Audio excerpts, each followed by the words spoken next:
Bienvenidos a Globant. Yo soy Gilbert Anglevian, cofundador y Chief Technology Officer. Hace 9 años comenzamos con esta compañía, que era un piojito muy chiquitito, en un bar, y de repente nos encontramos acá con una compañía que crece y que de alguna manera se reinventa continuamente, ¿no? Este proceso nos ha llevado a pensar mucho sobre el proceso de innovación, no solamente para nosotros, sino para nuestros clientes, lo cual también nos ha llevado a trabajar con muchos clientes en procesos creativos y en poder llevar ideas que de alguna manera surgen del entrecruzamiento de experiencias. Cada vez que nos juntamos en alguna sesión de ideación, empezamos a traer gente que tiene otras visiones y de repente las ideas afloran. Y de eso se trata esto, de empezar a pensar nuevamente la realidad que nos circunda, pero desde otros puntos de vista.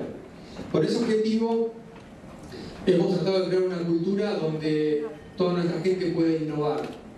Y me pone muy contento saber que de tanto motivar a otros a que empiecen a pensar distinto, 2 personas de Globant, Romina Pascuto, que tengo acá, y Mariana La Rosa, que no sé por dónde estás, Mariana.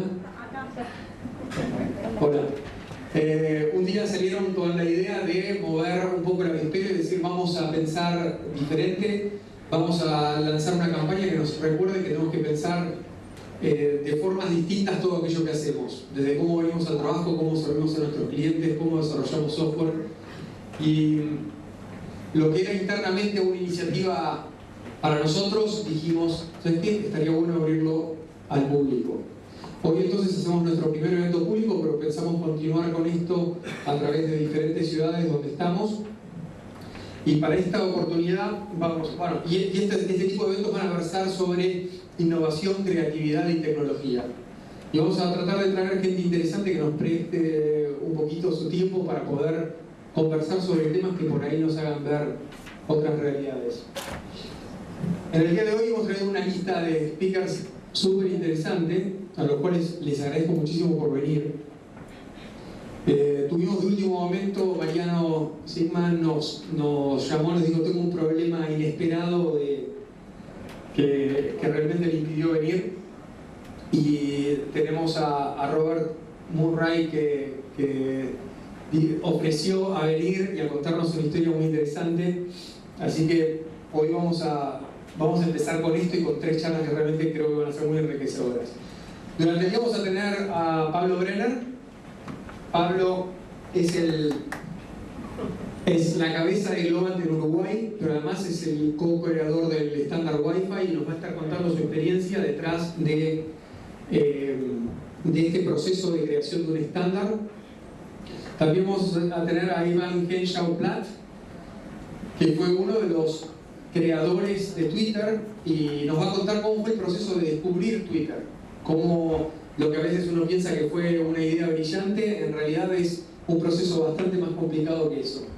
Y también Robert, que es el VP de Social Media en National Geographic, viene desde Washington y nos va a estar contando algo que, si bien nosotros vemos a National Geographic como un gran proveedor de contenido súper interesante, nos va a contar algo que nosotros tal vez no sabemos, y es cómo detrás de eso hay un montón de historias de entrepreneurship y un montón de historias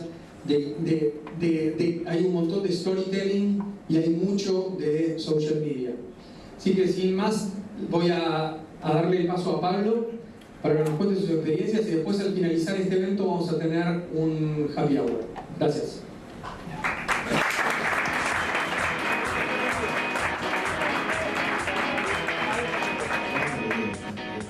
Bueno, hola, ¿qué tal? Mucho gusto, ya me presentó, así que vamos a arrancar directo.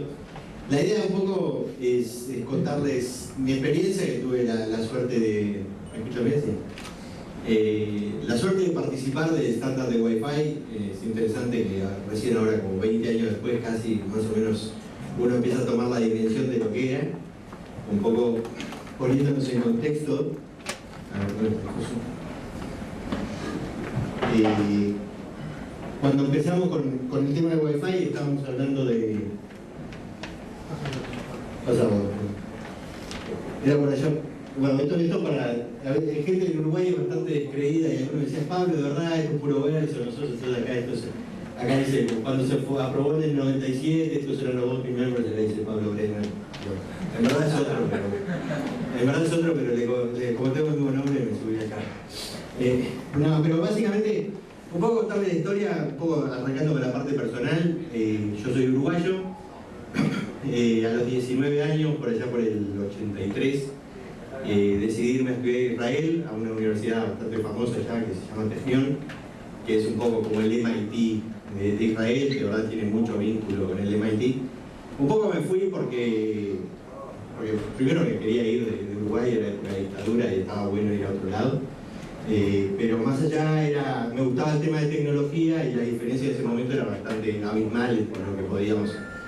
Yo había ido de visita y había visto salas llenas de computadoras y eso, y en Uruguay para ver la computadora había que esperar hasta el cuarto de facultad y estábamos todavía con las tarjetas perforadas. Eso un poco delata mi edad, pero entonces era un abismo la diferencia, entonces decidirme por un tema de que me parecía más interesante. Bueno, me fui por 4 años, me quedé 15, un poco tuve la suerte de involucrarme en temas cuando estaba en la carrera había muchas materias selectivas y elegí mucho lo que era redes de datos, que en ese momento era bastante innovador y era algo que recién empezaba. Estaban en las computadoras, cuando uno quería pasar archivos todavía se usaban los floppy disks, y uno pasaba de un lado al otro. Las redes, para ponernos un poco en proporción, de verdad me siento horrible, no había el par trenzado, Ethernet, el par trenzado no existía todavía cuando yo me recibí. En verdad Ethernet en ese momento era un cable amarillo coaxial en el cual para conectarse había que poner un clavo y en verdad uno lo hacía a mano. Teníamos unos cosos que perforaban y nos conectábamos y lo máximo que se funcionaba era 10 megabits. Yo tuve suerte de alguna manera, me interesó el tema y tomé bastantes materias selectivas en ese tema y terminé de alguna manera enganchándome en lo que era algo que en ese momento despegó, digamos, un poco de suerte. A veces uno se mete en cosas interesantes que no despegan nunca. Tenía amigos que se dedicaron a inteligencia artificial, que demoró bastante más en despegar. Pero el tema de las redes despegó en ese momento. Solo para darles una idea, Cisco, que obviamente todos ustedes la conocen, arrancó en esa época, si no me equivoco, arrancó por el año 84, 85. La empresa en la que yo empecé a trabajar en Israel, evaluamos comprarla a Cisco por $5 millones en el año 86 y decimos que estaba sobrevaluada. O sea, éramos unos visionarios. Bueno, pero de verdad, eso es un poco para dar, digamos, el movimiento y el auge que había en todo lo que era networking y bueno, tuve la suerte de estar en el lugar y en el momento apropiado, digamos. Eso siempre pasa. Entonces me dediqué al tema de redes de datos, más que nada al principio con fibras ópticas y eso, desde el 87 que me recibí hasta el 93, cuando un conocido, digamos, el jefe de alguien que había trabajado para mí, que se fue para trabajar con él, o sea, éramos competidores, de verdad, de alguna manera, me llamó para convencerme de ir a trabajar en la empresa de él, no nos pusimos de acuerdo, después yo le decía, yo quiero hacer un startup. Entonces al final el mismo tipo me llama 6 meses después y dice, bueno, ahora yo estoy haciendo un startup, venía a trabajar conmigo y arrancamos. Y le dije, ¿qué quieres hacer? Redes inalámbricas. Y le digo, ¿y eso qué es? ¿Sabía lo que era? Le decía, no funciona. Digamos, entonces fin del 92, principio del 93. Le digo, no funciona, además es un lío porque hay que pedir licencia. En esa época ya había algunas redes inalámbricas, Motorola tenía unos equipos que funcionaban, pero se precisaba pedir licencias. Si yo quería armar una red inalámbrica acá en Globan, tenía que ir con Motorola a un lugar a pedir que nos den un certificado de que nosotros íbamos a usar esa frecuencia en este piso y eso lo que sería ¿cómo se llama acá? El INTI o no sé qué, tenía que verificar que nadie más la estuviera usando. O sea, no escalaba nunca, era un desastre. Entonces que no escala y hay problemas de seguridad y eso, y dice, no, está todo cambiando. A ver, dame En verdad me dice, estaba todo cambiando y era verdad. En ese momento se estaba probando lo que es el Spread Spectrum, digamos el FCC americano estaba probando el uso no licenciado de ciertas frecuencias en 900 MHz, 2.4 GHz, Y creo que, bueno, no, volver. 2.4 GB y 5 GB, que en verdad se había determinado que bajo cierta manera de operar uno podía hacer uso de la frecuencia sin tener que pedirle permiso a nadie. Spectrum en cierta manera es parecido a lo que es el CDMA, es en una de sus versiones. En la otra versión, el Frequency Hopping, en verdad lo que uno hace es transmite la señal toda en una frecuencia, pero va saltando de frecuencia, en este caso era cada 20 milisegundos. Entonces yo estoy en 80 frecuencias que voy saltando según un random pattern, y si hay otra red de otro que está saltando según otro random pattern, la probabilidad de que nos molestáramos era muy poca, y si nos molestábamos nos alejábamos. Después podemos ampliar detalles. Entonces eso, como decía, se había liberado el 2.4 y el 900 MHz como Spread Spectrum, y en verdad nos juntábamos, el 802.12 nos juntábamos cada 2 meses en Estados Unidos, cada vez en una diferente ciudad. Nos divertíamos viajando y conociendo diferentes lugares. Y de verdad la idea era, bueno, sentémonos todos juntos, competidores o cooperadores, digamos, si uno mira la industria de Wi-Fi, teníamos gente que estaba fabricando chips como AMD, gente que fabricaba sistemas como IBM, estaba MSR, que después pasó a ser Lucent, que hacía también sistemas, Harris, que hacía radios, había universidades que estaban haciendo research, Symbol, la de los barcode readers, que hoy casi todos los supermercados tienen los barcode readers Symbol. Obviamente ellos tenían un interés de que haya un protocolo de Wi-Fi, en ese momento se llamaba Wi-Fi, un protocolo inalámbrico para poder trabajar.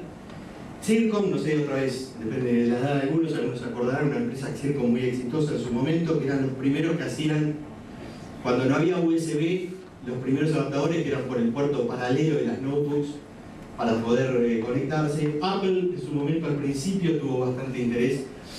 Bueno, un poco a nivel de estándar, como todos lo habrán estudiado todos en la universidad, que siempre hablamos de las 7 capas de OSI y tal. Básicamente el estándar se ocupaba, la IEEE 802 se ocupa de lo que es el Physical Layer y el DLL Layer, que en verdad se separa el DLL está separado en MAC 802.2. El estándar Wi-Fi atacaba, digamos, definimos toda una parte que era el MAC Protocol, y después lo que serían los diferentes Physical Layer Protocols, que en verdad acá es un poco cuando uno ve los diferentes intereses que había, digamos, salimos al mercado, cuando se salió de Cerro Estándar, salimos con 3 diferentes Physical Layers. Uno era lógico, que era infrarrojo. Había gente que decía que quería que las redes inalámbricas tenían que ser con infrarrojo, como los controles de la televisión y esas cosas. La verdad que no era muy razonable, porque, digamos, si había una pared, tenías que poner otro access point. La verdad que no tenía mucha lógica, entonces eran muy poquitos que estaban apoyando esto. La mayoría decíamos que tenía que ser por radio, pero había cierto mercado para el infrarrojo también. Entonces, de alguna manera dijimos, bueno, hagan un file infrarrojo y véndanlo ustedes.